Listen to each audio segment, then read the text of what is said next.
Stories excite and wake up people's emotions. Facts and figures don't.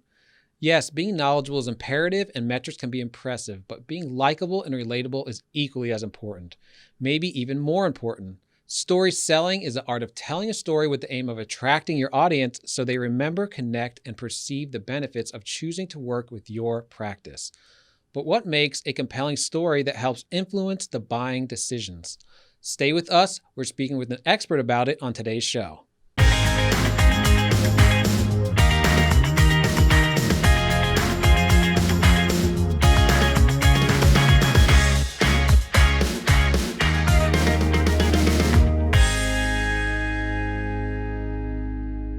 Today, we have Dr. Paul Homoly joining us. Paul practiced reconstructive dentistry for 20 years and is now president of Homoly Communications, teaching leadership communications with the goal of improving treatment acceptance. Paul holds the highest earned designation in professional speaking from the National Speakers Association, Certified Speaking Professional, and is the first dentist in the world to earn the honor. We are very happy to have him with us today about storytelling and how it can be used to attract patients to an orthodontic practice. Dr. Homoly, welcome to the show. Hey, Richie, glad to be here. This ought to be good. You know, I've been in my bunker here for the last several months. I'm sure like a lot of our listeners and you have too. So it's nice to have this little touch here. So thanks. So tell me about today, Richie. What are we going to talk about? So I'm curious about your career path. If you could just give us a kind of overall of your career path. It sounds very interesting. Well, I loved it. I loved it. University of Illinois graduate, 1975. Went right into the United States Navy. That was one of the best moves I ever made, Richie, right there. I was stationed at Cherry Point, North Carolina, Marine Corps Air Station. I was a general dentist, and my commanding officer, Dr. Lou Muldrow, told me, Homoly, you're going into oral surgery. So I worked with Mel Davis, who was our base oral surgeon, and Richie, for 2 years, took out hundreds of wisdom teeth, assisted in the operating room. When I got out of the Navy, I had a real strong dental alveolar surgical experience and confidence. I went right into the Pankey Institute, right through Dawson. And in 1978, you ready for this? I placed my first dental implant. Implants back then compared to now were, you know, back then it was the dinosaur. It was blade implants, so periosteals, ramus frames, that type of thing. But lucky for me and lucky for my patients, Richie, I had the Pankey Institute and the Dawson occlusion understanding. So I really focused on implants on the edentulous mandible, opposing traditional removable upper dentures. And those types of restorations did really, really well. As a matter of fact, I got a phone call about a year ago. It was an email, and the email said, "Dear Dr. Homoly, I don't know if you remember me, but my name is Bob Heimer, and you did implants on me many years ago." And I'm thinking, Bob Heimer, who? Bob Heimer? He was my first dental implant case. It was a full arch mandibular implants called a ramus frame.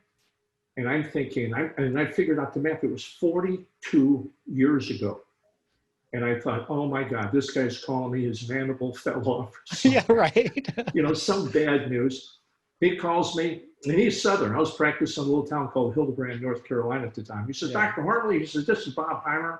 I don't know if you remember me or not, but those teeth you put in, boy, they're just wonderful. But, you know, one of them cracked off. It was an overdenture that would come on and off of an implant bar. Richard. Yeah. One of the teeth cracked off, and what do you think I should do? And I went, oh, thank goodness. the teeth broke, not the implant. Yeah, exactly. So that was 1978. In 1979, Richie, it became legal for dentists to advertise their practice. So I didn't know that. It was illegal before then, huh? Yeah, 1979 in the state of Arizona. It became legal and ethical for dentists to market their practice. Well, I jumped on that right away. It took the rest of the dental profession another 10 years to really get into the swing of things. But by 1983, I evolved my practice to marketing and good dentistry and good referral-based development into an all-implant practice. I moved to Charlotte, North Carolina, after about 4 years in my little town of Hildebrand. And there I built a nice big practice, had associates, built a commercial dental laboratory. At the time, I was best friends with Dr. Carl Misch. I think probably a lot of listeners will remember Carl. Carl and his brother Craig and several other faculty members, we kind of co-founded the Misch International Implant Institute, and it's still going strong to this day. Oh, you co-founded that institute. That's great. Yeah, well, with Carl, you know, I wasn't the brains behind the outfit. Carl and his brother and other faculty members, Carl brought me in because we knew each other from association meetings. And I was pretty good with implant surgery. So Carl brought me in to teach implant surgery and prosthetics. I did that for, about 5 years, Richie. But yeah, I discovered after a period of time that a lot of dentists, they were really good with their hands, but they could not, they couldn't sell dental implants. They were all constipated on showing patients, here's how we're going to make the incisions and here's how we're going to cut the bone. And yeah, they're going, wow, you know, I don't know about that. So yeah, exactly. That's not really selling it, huh? you know, they thought it was. They think educating patients was the same thing as influencing them, and Yes. of course it isn't. Of course. And so I had a terrific career. Rebuilding people's mouths. At the end of my career, I retired in 1995. I had a right eye disability. Yeah. And at the end of my career, I had implanted and restored about 4,500 patients, either partially or totally edentulous patients with dental implants. So it was 95. In 95 and 96 and beyond, I kind of reinvented myself. I said, well, if I'm not going to practice dentistry, what else can I do? Mm. And so I started my company, Homoly Communications, and I started to do what I do to this day, is I teach dentists and teams how to make it easy for patients to say yes. I also do quite a bit of work with key opinion leaders, training key opinion leaders to be speakers. I work with associations, large dental service organizations. Yeah. My work on treatment acceptance has been installed in some of the largest dental service organizations. And it contributes to millions of dollars of collections every month for my clients. So Wow. I've got experience working with solo practitioners, very large dental service organizations, specialists, and everything in between. The only areas I really don't get into would be like pediatric dentistry or endodontics. That's kind of outside my scope. So there you kind of have it in a nutshell, Richie. Oh, there you go. So just hearing some of your talks recently, storytelling is a huge part of what you put together when you're doing a dental marketing campaign. You really believe in it. So can you tell us a little bit about how storytelling is important for dental marketing? How is it helping people and doctors achieve their goals? But you know, this is a great story. Okay? Oh, yeah. This is a great story. I had just left practice. It's 1995, and I got a little office, and I'm sitting there waiting for the phone to ring.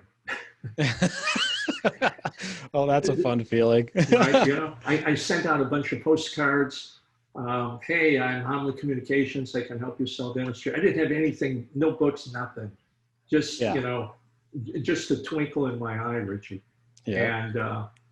And so I got this direct mail from the National Storytellers Association. I thought, damn, that's for me. Because all the great speakers I heard were good storytellers. At the time, I was a member of the National Speakers Association. And I said, wow, man, I love those stories. So I went to Jonesboro, Tennessee, to the annual jamboree of the National Storytellers Association. I'm sitting in the back of a big circus tent, big outdoor tent, hundreds of school kids, you know, babies in backpacks, old men in these magnificent old flannel shirts and stocking caps. That's quite an image. Okay. And the first speaker, I'm looking at the brochure. The brochure is one piece of paper that was mimeographed, back in the old mimeograph days, okay?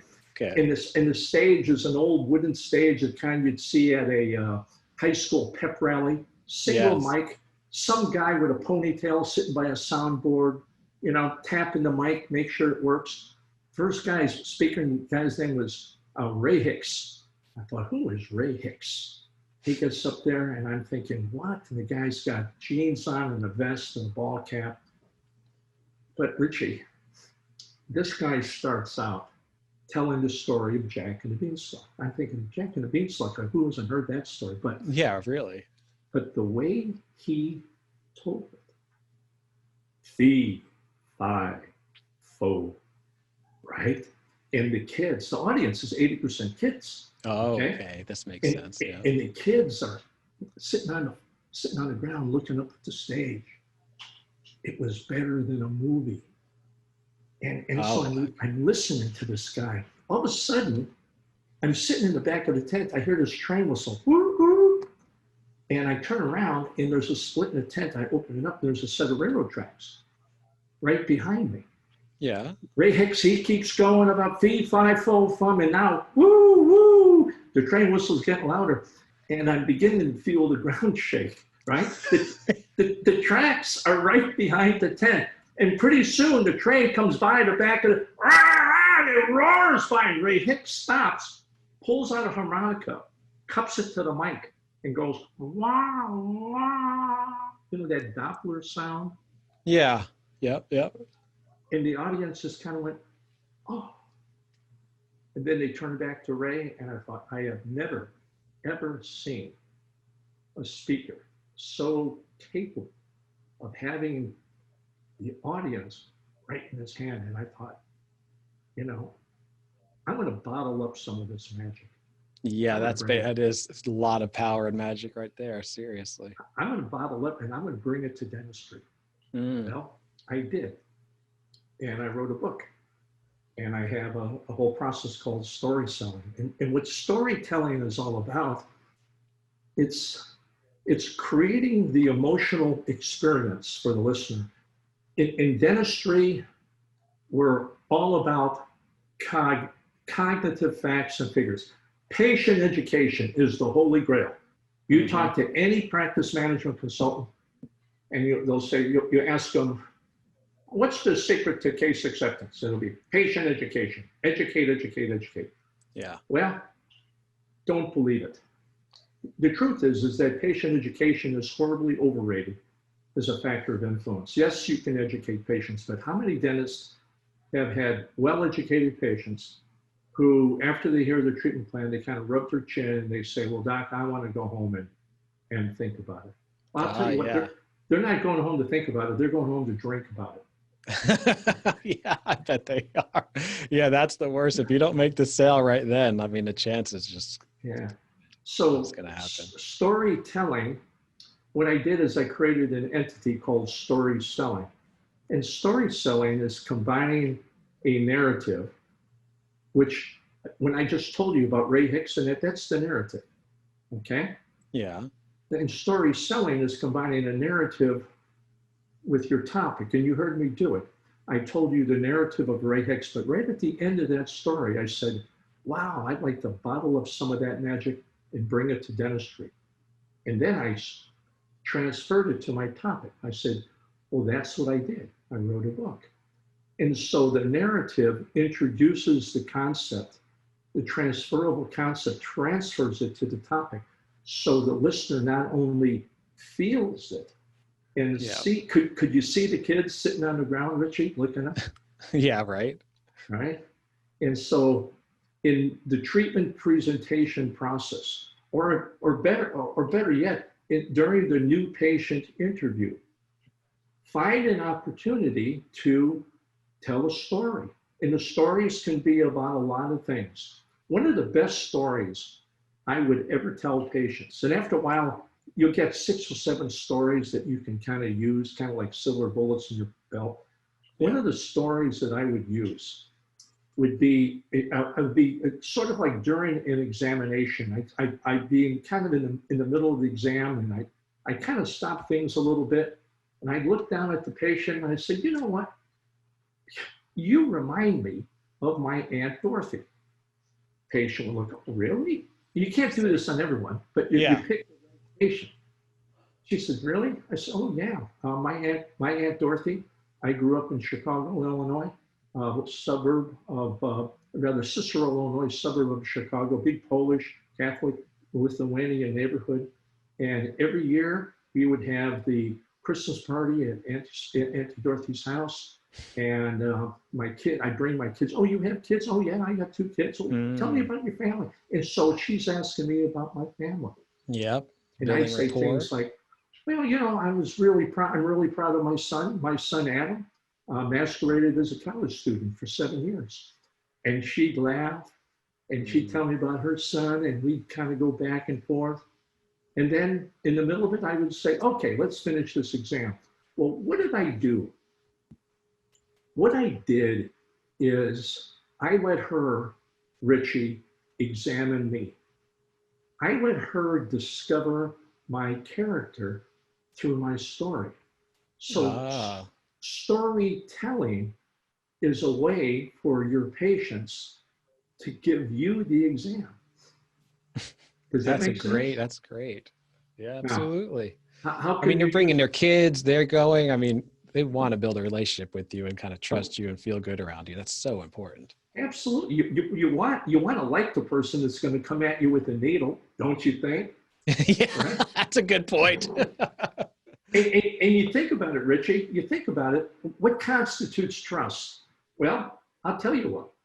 The first thing that's got to happen before anybody is going to trust any dentist, and this is true for orthodontists, this is true for the people who work at the front desk, this is true for general dentists, before anybody's going to trust you, they first need to like you. There needs to be a likability thing to this. And if you think about it, what do most dentists do? Yeah. Right? What's likable about full mouth x-rays? What's likable about a periodontal probing? What's likable about alginate study models? Nothing. Yeah. Unless you're in the field, that really doesn't do anything for you, I have to admit. No. And so much of what constitutes the initial patient experience are unlikable experiences. That makes sense. So that's a little bit on story selling. So can you tell us about a few other components needed to craft a compelling story when you're going through this storytelling process?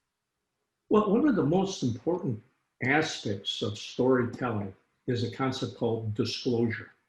Disclosure is when the listener gets a view of you that's beyond your primary role. So for example, as a dentist, the primary role of a dentist or an orthodontist is what they do clinically.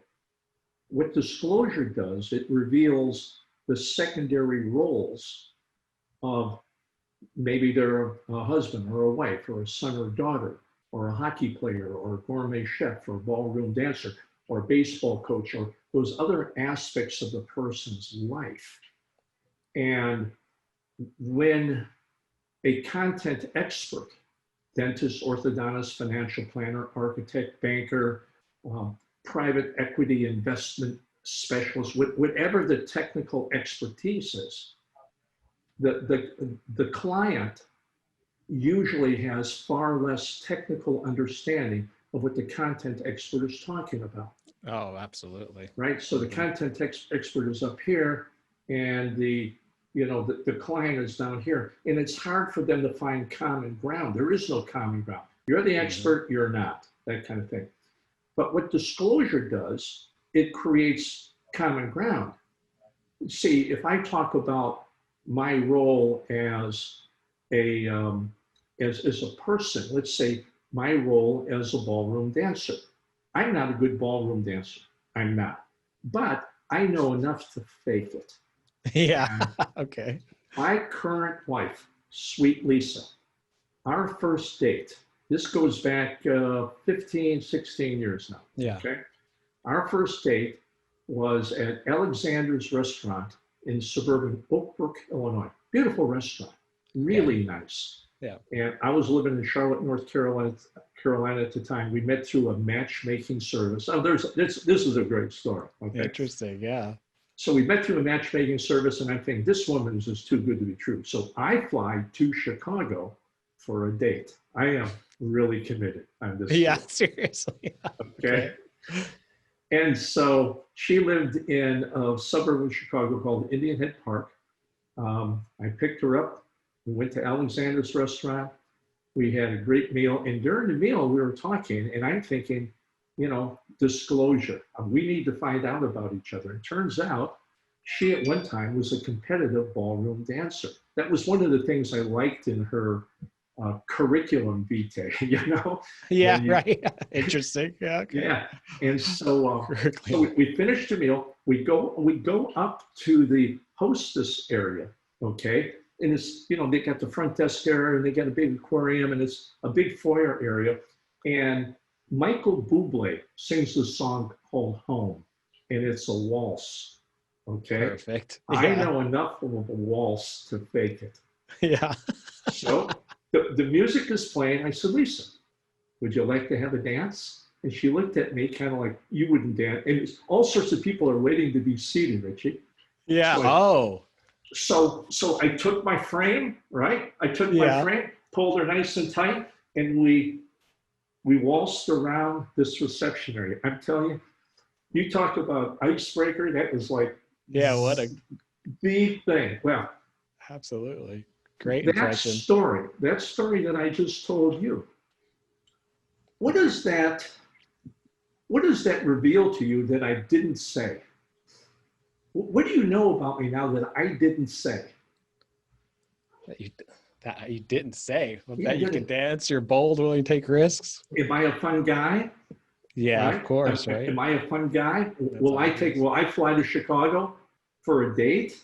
Right? Mm-hmm. Those types of things kind of gives you some insight into, now how can dentists use this? How can team members use it? Yeah. Every day they can use it. So I would say that, especially for team members, because team members oftentimes have much or more contact with patients than dentists do. Team members need to have like 3 or 4 different stories. The first story they need to have is why they love working here. 2, why they love working with patients. 3, where they grew up.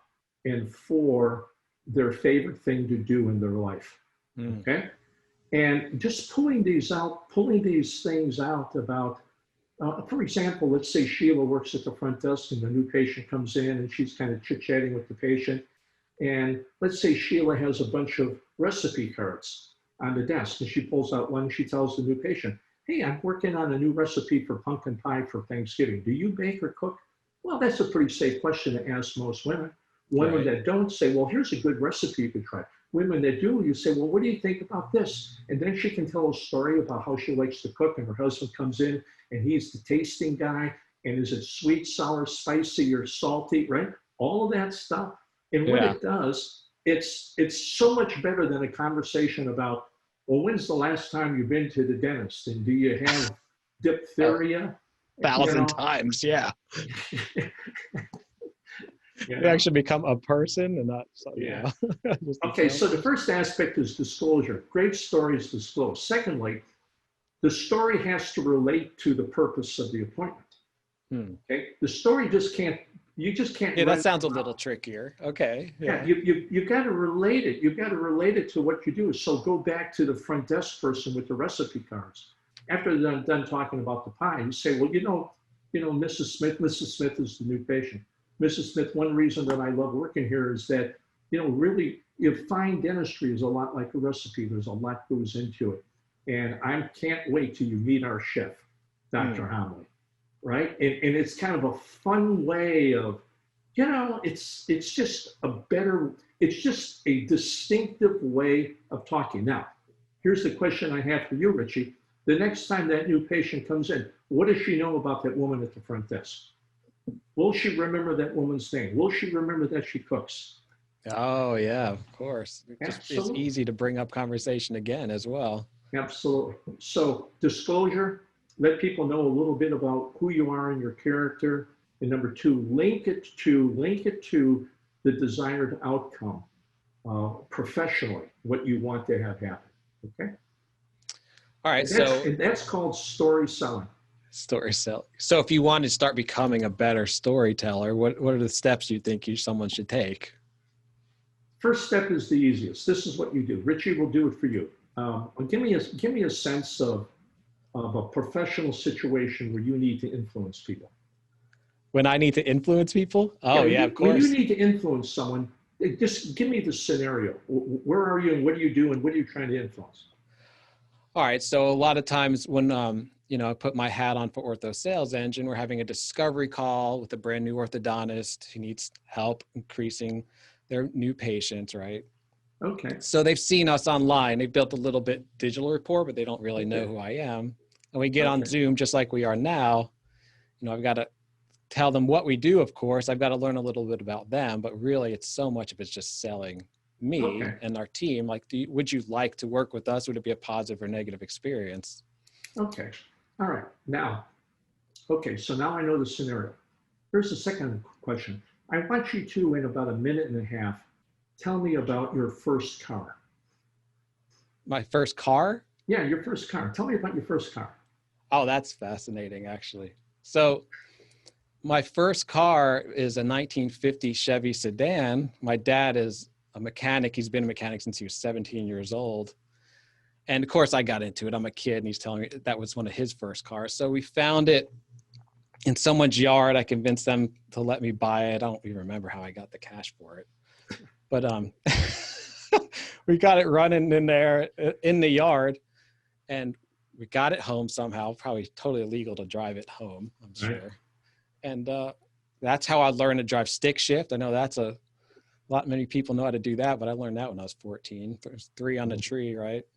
Right. And I remember the first Column time. shifter? Yeah.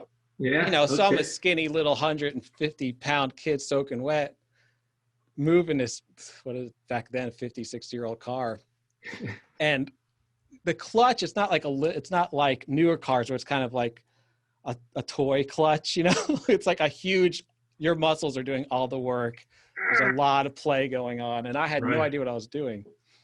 So I was popping the clutch too fast and the car would jerk, like bounce when you do Yeah. it wrong. So the whole car's like bouncing down the road. I'm like, press down the clutch, So, I mean, that was my first experience, was like jerking a 1950 Chevrolet down the street, trying not to crash it and get yelled at by my dad. But it was super fun and exciting once I got it. I remember that. Okay. Okay. So now we got a narrative Yeah. and we also have a business outcome. The business outcome is you want orthodontists to subscribe to OrthoThrive to market their practice, right? Yeah. Okay. So you're on a call with a patient, you're on a call with a client, and they ask you, so what's the story with OrthoThrive? Well, it's a lot like years ago, my dad said to me, well, Richie, you're 16. Have you ever thought about getting a car? I thought, are you kidding me? I Yeah. dream about getting a car.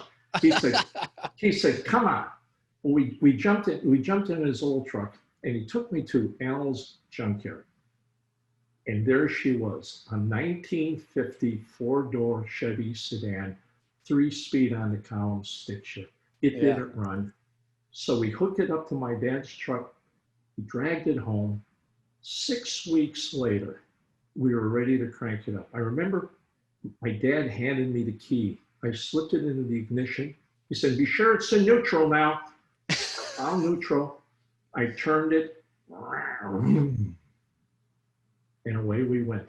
And I Yeah. learned to drive stick shift. In stick shift, it's really unusual. It's really uncomfortable when you first learn to do it because the car jumps. But over time, you can get really good at it. Well, that's what OrthoThrive is Yeah. about. It's about learning something new that in the beginning might feel a little odd, but after a while, you'll get the hang Interesting. of it. Okay. Okay. Yeah. Yeah. There we go. So what did I do? Disclosure, talked about your dad.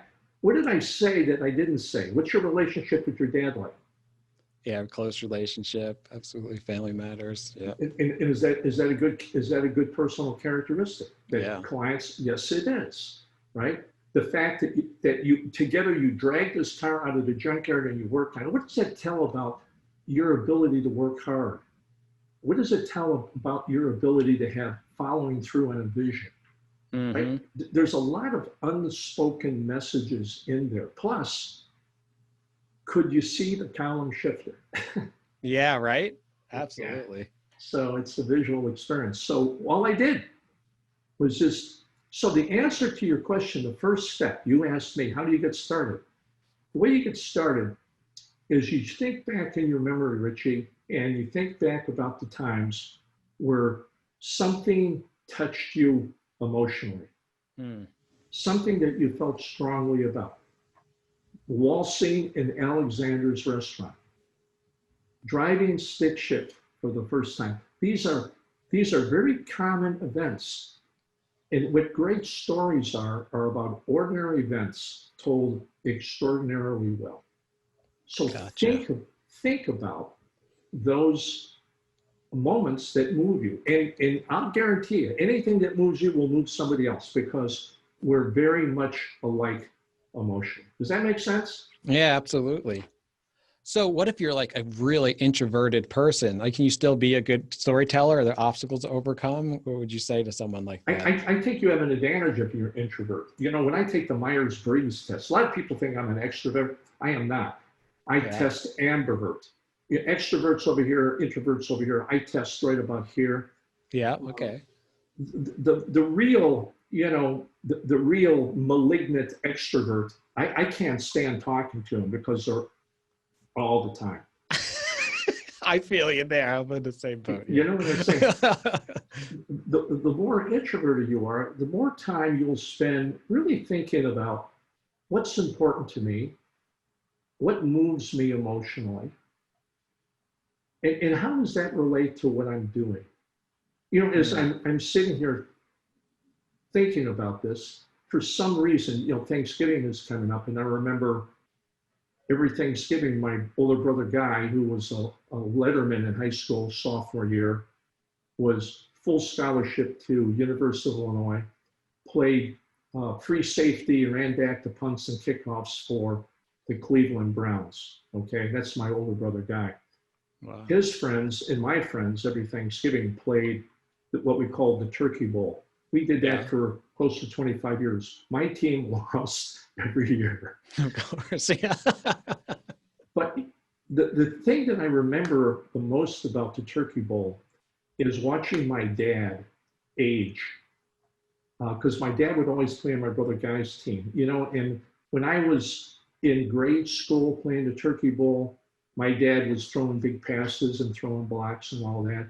But by the time I hit college, my dad could hardly run. And Wow. as I don't need to finish the story, but can you feel the emotion coming up? Absolutely. Because you're kind of putting yourself in the story. You're putting yourself in the story. So Yeah.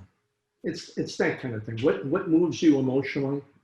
And then you think about that, and then you say, well, then how does that relate to my topic? Right? Some practices over time begin to move more slowly, right? Relating Hmm. it to my dad moving more slowly, right? And sometimes they need to kind of pick up their knees and get going. That's what orthothrive does. So how much of this storytelling do you think should just be in a presentation? How much should be on text or video on your website and your ads, on your brochures, other marketing? How do you Yeah, know? Does it matter where you're sharing it? I do. I get asked that a lot, Richie. To me, great stories is like A1 sauce. Yeah. Too much ruins the steak. Not enough is not enough. Yeah. For me, that's the art of influence. That's the art of being a good speaker, is knowing when to drop into a story. And what I do is I kind of give content. I give content and I'll drop into a story. The story kind of piques listener interest. And then when I really have you thinking about something, then I'll drop back up to content. So it's kind of peak interest with the story, then make a point. Peak, then point. Peak, then Yeah. point. So I kind of oscillate through. Is there a secret formula? No. It's more of a feeling. And when you do it long enough, you have stories that you've told before that you know are reliable, and you can kind of sense where the listener is. Yeah. And one of the big things is in an influential conversation, doctor to patient, team member to patient, salesperson to prospect, is to kind of know where the listener is. Are they listening? Have you lost them? And one of the things that I do is when I sense that the listener's kind of drifting away, if I'm telling a story, I'll stop it. If I'm giving content and the listener's drifting away, I'll start a story. So when I begin to Now lose a that's listener, interesting. yeah, Okay. when I begin to lose a listener, whatever I'm doing, I'll stop and I'll go to, if I'm telling a story and they're sleeping, I'll stop telling a story and go to Hmm. content, right? So I'm always, it's like golf. You push a shot to the right, well, the next one you yank to the left, right? You, you go back and forth like that. Wow, great advice. All right. So if someone thinks they might need some help from you, where should they go? What is the process? What kind of people are the best type of doctors or practices that really connect with what you're offering? I would say that, for practitioners, once you got your feet on the ground, once you're not worried about making a buck, Hmm. because young dentists, young specialists are coming out of practice now and they need to eat. you know, Yeah.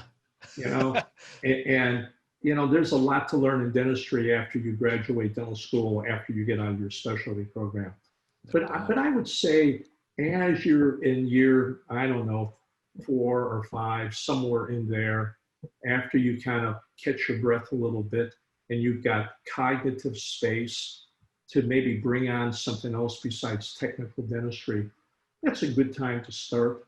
The easy answer would be, well, start as soon as possible, but that's not realistic for a lot of people. What I would suggest if people want more information, just go to my website.